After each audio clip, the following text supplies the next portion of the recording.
As I read article after article about the release of the Trump tariffs and the impact that this is going to have on all of us, I'm finding a common theme in their super well-structured, extremely well-reasoned analysis of what's going to happen.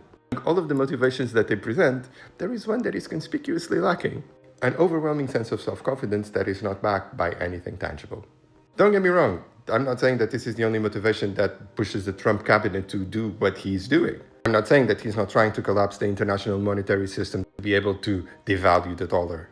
I'm not saying that this is not a part of his plan to crash the American economy for oligarchs to sweep in and buy everything at bargain prices. I'm also not saying that it is a lie that he plans to use this as a diplomatic tool of control and blackmail around the world. All of the things that I said before might be true.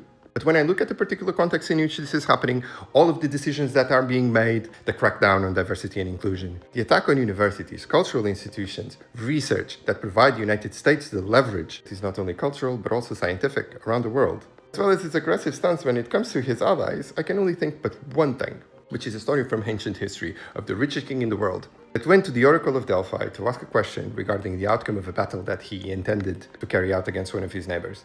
Who was going to win? And the response was, one great kingdom is going to fall because of this war. And filled with confidence, this king, Croesus, decided to go into battle. And guess what happened? One kingdom fell. It was his.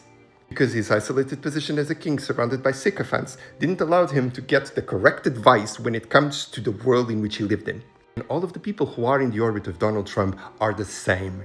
They are all coddled American businessmen that still think today that the origins of their wealth came from the hard work that they carried out rather than luck.